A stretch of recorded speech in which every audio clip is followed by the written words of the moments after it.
یعنی آیت اسی طریقے سے ایک پائی جاتی ہے۔ اب جب یہ اس طریقے سے پائی جاتی ہے تو نتیجہ کیا ہے؟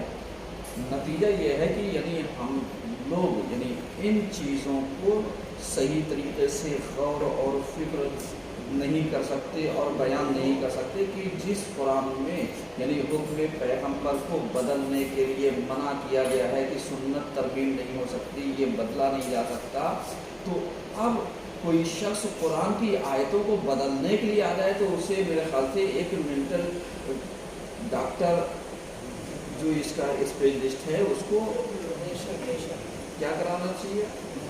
اپنا علاج کرانا چاہیے، کیونکہ جو قرآن جس کی باتوں پر عمل کر کے انسان جنت اور جہنم کا حقدار ہو سکتا ہے، اور اگر کوئی انسان اسی کو تبدیل کر کے وہ کہاں جائے گا؟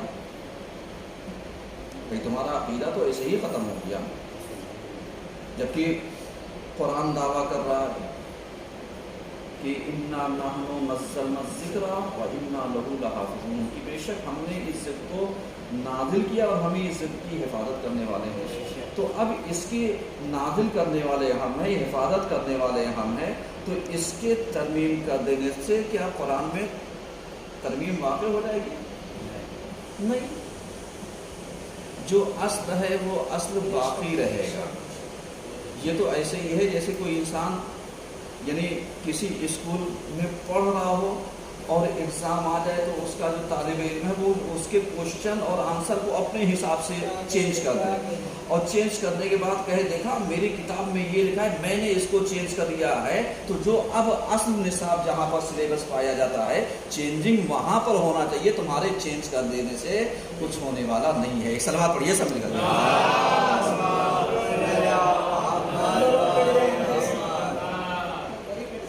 آپ غور کرنا ہے، یعنی یہ حرکت ان کی اسی کے مانند ہے کہ معلوم کیا انہوں نے سوچا صاحب میں قابل ہو گیا ہوں، ذرا سا ان سے کہیے کہ بہت بڑے قابل ہو گئے تو قرآن کا ترجمہ کیوں نہیں کر رہے؟ ابھی ساری قابلیت پتہ چل جائے گی، قرآن کی تفسیر کیوں نہیں لکھ ڈالتے؟ ابھی ساری چیزیں پتہ چل جائیں گی۔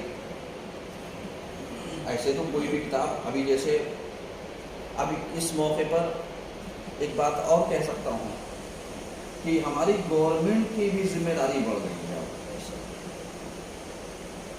کیوں؟ اس لیے کہ ایسے شخص کو کیوں نہیں کٹ گھرے میں ڈالتے، ایسے شخص کو لے جا کر کے کیوں نہیں جیلوں میں بھر دیتے کہ جس کی ایک کی وجہ سے اور اس کے ایک ساتھی اور پیدا ہو گیا ہے۔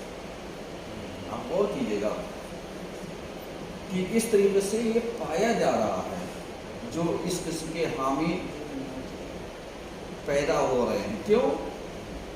اس لیے کہ اس شیطان کو ایک چیئرمین کہنا اس بورڈ کی توہین ہے، کیونکہ اس نے خود بخود کر کے وہ چیئرمین کیا، اس کو اگر چورمین بھی کہہ دیا جائے تو اس سے کم نہیں ہوگا، کیونکہ جتنے ٹرسٹ کی سمپتی کو اس نے گھپلا کیا ہے، یا آ کر کے آج آپ دیکھیں جیسے اس سے پہلے ہم نے کہا تھا کہ سلطان المدارس کی زمین کے اوپر مسئلہ چل رہا ہے، تو جب اس جیسے نااہل ٹرسٹی ہو جائیں گے یا ذمہ دار ہو جائیں گے یا وہ ہو جائے گا تو گھپلا کرنے میں کوئی دقت ہے؟ حوصلے تو اور بڑھ سکتے ہیں۔ کیوں؟ اس لیے کہ جب چور موسیرے بھائی ہو جائیں گے تو نتیجہ کیا ہوگا؟ نتیجہ یہی ہوگا۔ تو اب یہ ایک چیز کا بہانہ بنایا جا رہا ہے تاکہ یعنی مسلمانوں کے احساسات کو، خالی مسلمان ہندوستان میں نہیں رہتے، اس کے رائج کیا ہوا یا اس کا بنایا ہوا تم زبردستی نہیں پڑھا سکتے۔ کیوں؟ اس لیے کہ آج محفوظ ہے قرآن، تو اسے چینج نہیں کر سکتے، ورنہ بہت سارے وہابیوں نے، بہت سارے ان کے چاہنے والوں نے بہت ساری کتابوں کو بدلنا چاہا ہے، لیکن وہ بدلنے کے ساتھ ساتھ اصل مواد جو ہیں، جو اصل ریسورسز آف اسلام ہیں، ان کو چینج نہیں کر سکتے، یہ محفوظ ہیں۔ کیوں؟ اس لیے کہ اگر تم ڈاٹا اپنی سی ڈی کا چینج کرنا چاہو گے تو جو اوریجنل ڈاٹا ہے وہ چینج ہونے والا نہیں ہے۔ تو ان کی مثال ایسے ہی ہے، بس ان کی عقل کا، ان کی ذہنیت کا یہ پتہ چل گیا یہ کس نظریے کے ہیں، ان کا مقصد کیا ہے، یہ کرنا کیا چاہتے ہیں. اس پر گورنمنٹ کو سنجیان لینا چاہیے کہ یہ ہندو مسلمان رائٹ کرانا چاہتا ہے صرف اور صرف اس لیے کہ مسلمان کی آستھا کو ٹھیس پہنچے، اور جب مسلمان اپنے حق کے لیے کھڑا ہوگا تو اس کے مقابلے میں اس کے ساتھ دینے کے لیے بہت سارے افراد حامی اور مددگار بن کر کے سامنے آ جائیں گے. تو ایسی صورت میں کہ جب ہمارے یہاں کی عدلیہ نے اس کو ٹھکرایا تھا اور اس نے جو رٹ دائر کی تھی قرآن کے خلاف، اس کو خارج نہ کر کے اس کو 50,000 کا جرمانہ وہ کیا تھا، تو اب اس کے خلاف اس کے اوپر تو ڈبل ایکشن لینا چاہیے. کیونکہ جب ہمارے یہاں کی عدلیہ نے اس چیز کو خارج کر دیا تو پھر تم کون ہوتے ہو اس سے بڑھ کر کے. کمیاں کیا ہیں آپ اس چیز کو سمجھیے. مسلمان قرآن کو رٹ گیا، حافظان قرآن فہم قرآن سے دور ہیں. یعنی ان کا مطلب صرف یہی ہے کہ اگر ہم نے اس کو حفظ کر لیا، اگر اس کو ہم نے زبانی پڑھ لیا، اگر اس کو ہم نے یعنی کچھ موقعوں پر استعمال میں لے کر کے آگے تو ہمارا مقصد ہی ہے. نہیں، فہم میں بہت ساری کمیاں ہیں اور بہت سارے افراد غلطیاں کرتے ہیں، اور آج انہی غلطیوں کا نتیجہ یہ ہے کہ ہم قرآن کی آیتوں کو، قرآن کے سوروں کو سمجھنا نہیں چاہتے، پڑھنا نہیں چاہتے. اور جس کی ایک مثال میں دے سکتا ہوں اس بات کو ختم کرتے ہوئے کہ جیسے ہمارے یہاں مکاتب میں ماں باپ کی ایک ذہنیت ہوتی ہے، بھائی قرآن پڑھا دیجئے، اس کا قرآن ختم کرا دیجئے. بچے کا قرآن ختم کب ہوتا ہے؟ بھائی جب وہ مکتب آئے گا، یا اگر مکتب آیا ہے تو پنجم کلاس تک اس کا سلیبس اس حساب سے ہے کہ پنجم پاس کرے گا قرآن ختم ہو جائے گا. قرآن سمجھ لیا وہ نہیں. ہم نے قرآن سمجھنے کے لیے بچے کو نہیں بھیجا. قرآن کو پڑھا دیجئے ختم ہو جائے. کیا خالی کتاب کو دوہرا لینا یا پڑھ لینا یہ کمال ہے، یا سمجھنا کمال ہے؟ آپ جیسے بہت سارے افراد، ایک بات کہہ رہا ہوں، علماء تک اس میں بہت سارے ملوث ہیں جو اس طرف ان کا ذہن نہیں جا پاتا. مثلا جیسے قرآن نے بہت ساری چیز کہی کہ آپ نیکی کیجئے چھپا کر کے اور ظاہر کر کے. علیہ السلام لوگوں نے یا عوام الناس نے کیا لیا کہ بھائی نیکی کرو چھپا کر کے. آپ جس سے بھی پوچھ لیجئے وہ کیا کہے گا کہ صاحب چھپا کر کے نیکیاں کیجئے. قرآن کیا کہتا ہے؟ سرم و علانیہ، یعنی آپ چھپا کر کے بھی نیکی کیجئے اور ظاہر کر کے بھی نیکی کیجئے. اب جو چھپانے والا باب تھا وہ تو ہم نے پڑھ لیا، لیکن جو ظاہر کرنے والا باب تھا اس کو ہم نہیں پڑھ پائے. یا جیسے بعض اوقات آپ جب مردے کو دفن کرتے ہیں، انا انزلنا پڑھنے والا قرآن کی آیت ہے انا انزلنا کی، آپ اس کو جب قول پر 7 مرتبہ پڑھیں گے تو بہت سارے افراد شور مچاتے ہیں، صاحب کمر سے اوپر پڑھیے. مستحب ہے کمر سے اوپر پڑھیے، لیکن اگر کوئی نیچے بھی پڑھتا ہے کیا گناہ کر رہا ہے؟ بہتر ہے. لیکن وہاں پر ایسے ٹوکا جاتا ہے، عالم موجود ہوتے جیسے معلوم کیا کہ یہ کوئی اللہ اس سے کوئی غلط کام ہو گیا. آپ بتائیے قبر کے اوپر آپ ہاتھ رکھ کر کے دعائیں پڑھتے ہیں، یہ کمر کے اوپر پڑھنے کا تصور کیا ہے؟ نیچے کیا ہے کمر کی کہ آپ نہیں پڑھ سکتے؟ ایک ذہنیت دیکھیے، یہ میں جھنجھوڑنا چاہتا ہوں تاکہ سماج کی ان چیزوں کو جس کی طرف انسان توجہات زیادہ دیتا ہے. کیا قرآن میں بہت ساری آیتیں ایسی نہیں ہیں جو معصومی سائیں ہوں؟ کمر درد میں کیا پڑھنا چاہیے، ران میں درد ہو تو کیا پڑھنا چاہیے، گھٹنے میں درد ہو تو کیا پڑھنا چاہیے، سانپ یا پنڈلی میں درد ہو تو. اس کا مطلب کیا؟ یعنی قرآن جو آیات شفا جو ہمارے معصومی سے آئی ہیں وہ ہر چیز کے لیے آئی ہیں. اب ان چیزوں کو ہم نے فراموش کر کے ایک چیز کو وہ کیا. اب جیسے بعض اوقات یہ کہا جاتا ہے صاحب اپنی نعمتوں کو ظاہر نہ کیجیے. قرآن نے کہا بہتوں کا دل دکھے گا. وَأَمَّا بِنِعْمَتِ رَبِّكَ فَحَدِّثْ. اور جو اللہ نے تمہیں نعمتیں دے رکھی ہیں اس کا اظہار نہیں کرو گے. اب بتائیے کیا ہوا. اس کا مطلب یہ وقت، موقع، نزاکت، کنڈیشن یہ اپلائی ہے. یہ قرآن کی 26 آیتیں ایسے ہی ہیں. کنڈیشن اپلائی ہے، نہ یہ کہ اسلام مار کاٹ، آتنکواد، قتل و غارت، لوٹ مار اس کی دعوت نہیں دیتا. سمجھ رہے ہیں؟ قرآن نے ان چیزوں کی طرف کبھی وہ نہیں دعوت دی.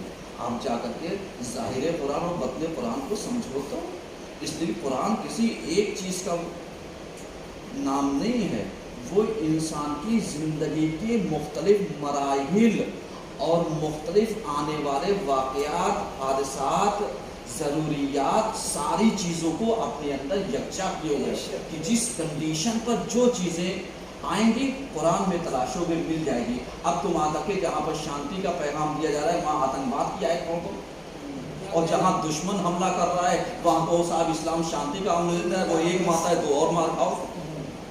آپ بتائیے کیا ایسا قرآن کہتا ہے؟ ایسا تو کوئی عقل مند انسان بھی تصور نہیں کرے گا. آپ بتائیے انٹرنیشنل لیول پر قانون ہے بھائی کسی کے ملک کے اوپر چڑھائی نہ کرو، لیکن اگر کوئی چڑھائی کر کے آ رہا ہے تو صاحب کہو گے قانون یہ کہتا ہے صاحب چڑھائی نہ کرو، تو کیا ہم دفاع بھی نہیں کر سکتے، ڈیفینس بھی نہیں کر سکتے؟ آپ بتائیے کہ ہمارے ہندوستان کے لا میں یا دھارا میں یہ نہیں ہے کہ اگر آپ کے گھر کے اوپر کوئی چڑھ کر کے آ جائے اور اگر آپ اس کی جان بھی لے لیں تو آپ مجرم نہیں ہیں، کیونکہ وہ آپ کو مارنے کے ارادے سے آیا تھا. اس کا مطلب کیا ہوا؟ کیا جان لینا صحیح ہے؟ نہیں. لیکن اگر کوئی مارنے کے لیے آ رہا ہے اس کا مطلب کنڈیشن اپلائی ہے. ایسے ہی قرآن ہے. جس کو یہ بدبخت سمجھ نہیں پایا ہے کہ قرآن پیغام پہنچانا کیا چاہتا ہے اور کس کنڈیشن پر کون سا پیغام ہونا چاہیے، اس کو سمجھنے کی ضرورت ہے، کیونکہ اس کے ذہن میں خناس گھسا ہوا ہے. لہذا یہ اتنا زیادہ یعنی دشمنان اہل بیت کے باب میں اندھا ہو چکا ہے کہ اس نے اپنے معصومین کی فرمائشوں کو بھی کیا کیا ہے؟ بھلا دیا ہے. ایک سلوات پڑھیے سمجھ.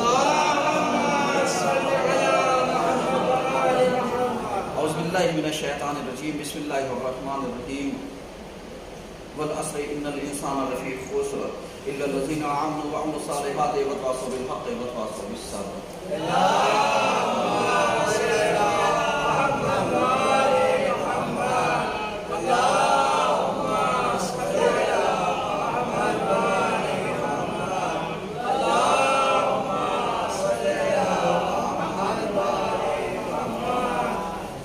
من الشیطان الرجیم، بسم اللہ الرحمن الرحیم. الحمدللہ رب العالمین، الصلاۃ والسلام علی اشرف الانبیاء والمرسلین. اما بعد فقد قال الحسن علیہ السلام ان اللہ جعل شہر رمضان مزمارا لخلقہ فیستبقون فیہ بطاعتہ الی مرضاتہ. صلی اللہ علیہ وسلم.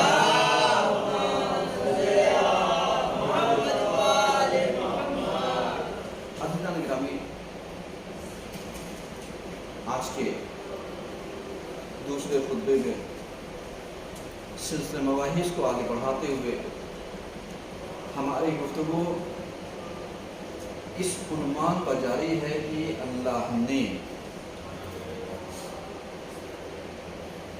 مخلوقات کے لیے ایک کمپٹیشن کا میدان قرار دیا ہے تاکہ وہ دیکھے گا کہ طاعت الہی میں کون شخص آگے بڑھ کر کے اللہ کی مرضی کو حاصل کرتا ہے.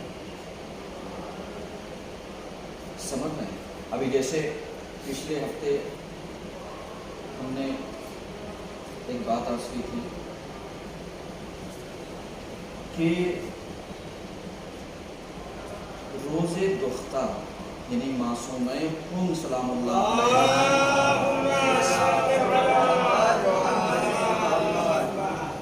ولادت کے موقع پر، جس میں ہم نے کہا تھا کہ آپ اپنے گھر جائیے اور اپنی بیٹی کو دینام اکرام یا کم سے کم اس دن کی مناسبت سے کچھ باتیں ایسے بتائیے تاکہ اس کے اذہان عالیہ میں، اس کے ذہنوں میں بی بی معصوم قم کی تاثیر پیدا ہو سکے اور جو نتائج ہیں وہ اس کے ذہن میں منعکس ہو سکے، یعنی اس کی تصویر، اس کی امیج چھپ سکے۔ اور یہ آنے والا یعنی 11 ذی القعدہ ولادت ہے جناب امام علی رضا علیہ السلام۔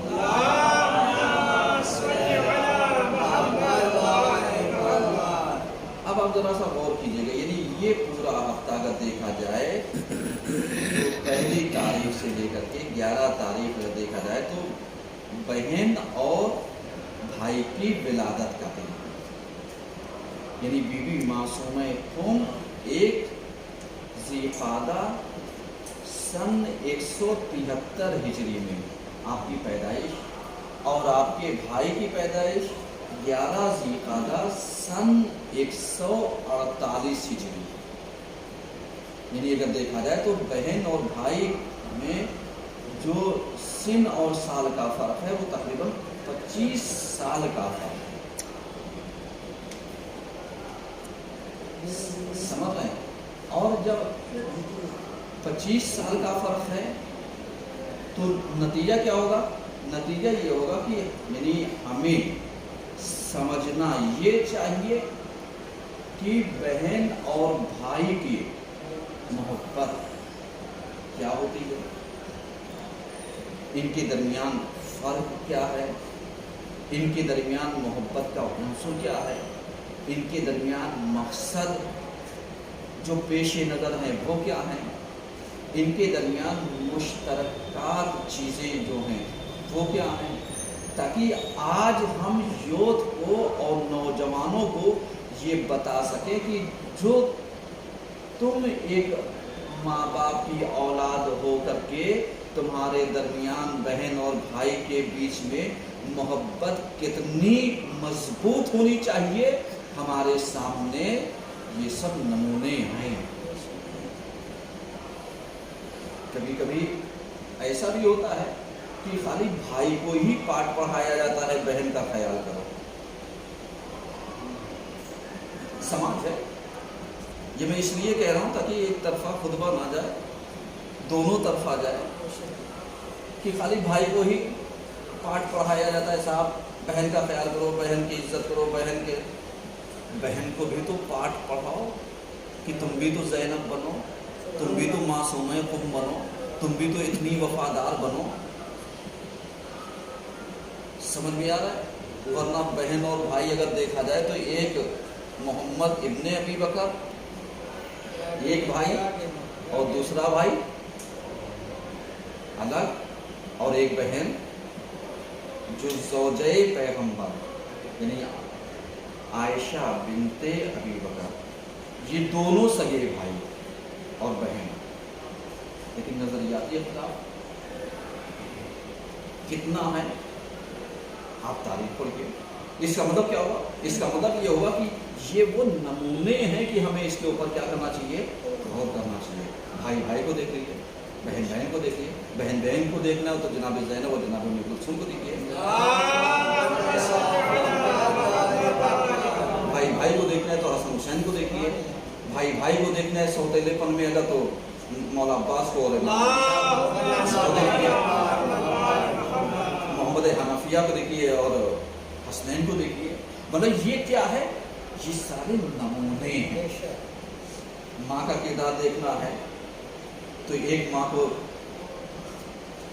فاطمہ بنت محمد دیکھیے، اور ایک ماں جناب ام البنین، یہ بھی ماں ہے، ان کو بھی دیکھیے۔ اس کا مطلب کیا؟ اس کا مطلب یہ وہ رشتے ہیں کہ جو سگے سوتیلے یا فاصلے میں کیسے ہمیں کردار کو نبھانا چاہیے، یہ ان ساری چیزوں کو کیا کرتی ہیں، ان ساری چیزوں کو بیان کرتی ہیں۔ یعنی اگر آپ اس چیز کو ذرا سا سمجھنے کی کوشش کیجیے تو آپ بآسانی سمجھ سکتے ہیں۔ اب یہ بہن اور بھائی کی محبت، یعنی جو میں نے اٹھایا کہ بی بی معصومہ قم اور امام علی رضا علیہ السلام، ان دونوں کی محبت ایک مثالی ہے، یعنی مثال دی جا سکتی ہے، اور ایسے مثال دی جا سکتی ہے کہ تاریخ بہن کی محبت جو بھائی سے تھی اس کی مثال نہیں لا سکتی، اور جو بھائی کو اپنی بہن سے محبت تھی اس کی مثال کوئی نہیں لا سکتا، سمجھ رہے ہیں؟ اور ایک ہی ملک میں اگر آپ کو دونوں کی شان دیکھنی ہو تو جا کر کے ایران میں دیکھ لیجیے، بہن کا مقام دیکھیے، جا کر کے ایک بہن کا روضہ دیکھیے جو بی بی معصومہ قم کی صورت میں ہے، پورا قم آج ان کا مرہون منت ہے، صحیح ہے، وہ بھی نہیں پوری دنیا، اور اس حرم کو ہمارے ائمہ نے اپنا حرم کہا، کریمہ اہل بیت۔ اور کبھی آپ جائیے، آپ ہو سکتا ہے قم کے علاوہ ایران کے دوسرے شہروں میں جائیے تو شاید آپ کو احساس غربت ہو، یعنی پردیسی ہونے کا خیال ہو سکتا ہے پیدا ہو جائے کہ صاحب میں انجانا ہوں، بیگانہ ہوں، پردیسی ہوں، آیا ہوں زیارت کرنے کے، لیکن جب آپ قم جائیں گے تو آپ کو احساس غربت نہیں ہوگا۔ یہ کریمہ اہل بیت کا لطف ہے اور کرم ہے، یہ مہربانی ہے ایک بہن کی کہ جو واقعی امن کا حرم رکھتی ہے، اور ایسے ہی نہیں کہ آج کے زمانے میں ہو، اس زمانے سے لے کر کے آج تک تا قیامت یہ حرم ہمارے ائمہ کا رہے گا۔ اور اسی لیے آپ نے دیکھا ہوگا جو روایتیں کہتی ہیں عظمت ایک بہن کی کیا ہو سکتی ہے کہ ایک بھائی یہی تو کہتا ہے نا کہ جس نے میری بہن کی، اور ایک امام جس میں یہ بیان کرتا ہے کہ جس نے میری پھوپھی کی، غور کیجیے گا، زیارت کی گویا اس نے میری زیارت کی، یعنی ایک بہن کی زیارت ایک امام معصوم بھائی کا بدل، کتنی بڑی بات ہے، بہت بڑی بات ہے، اتنا ثواب۔ اور اس کے بعد جس نے زیارت کی اس کا ثواب کتنا، کہا جس نے زیارت کی بی بی معصومہ قم کی اس کو ثواب اتنا ملے گا کہ وجبت لہ الجنہ، اس کے اوپر جنت واجب ہو جائے۔ اب ذرا سا آپ اندازہ لگائیے، ایک شیعہ حج کرنے گیا، زیارت کرنے گیا، تو کیا خالی وہ کربلا سے لوٹ آتا ہے؟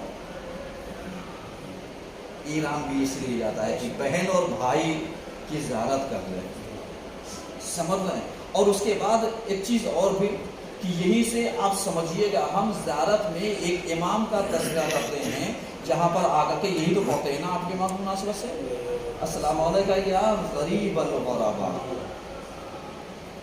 یا غریب الغرباء، قسم خدا کی آپ جائیے ذرا سا زیارت کے لیے، اور جب آپ مشہد میں امام کا روضہ دیکھیے گا اور ان کی پراپرٹی دیکھیے، مطلب ظاہری بات کہہ رہا ہوں، بقیہ تو پوری کائنات ان کی مرہون منت ہے، لیکن جو ظاہری باتیں ہیں اس کی بات کہہ رہا ہوں، جتنی پراپرٹی ان کی ہے کہ حکومت ایران کو بھی ان سے قرض لینا پڑ جاتا ہے، سمجھ رہے ہیں؟ اب ان کی پراپرٹی جا کر کے دیکھیے اور ان کا حرم دیکھیے، پوری کائنات میں کسی کا ایسا حرم ہو تو آپ بتائیے، اور ہم اس امام کو کیا کہتے ہیں؟ غریب الغرباء،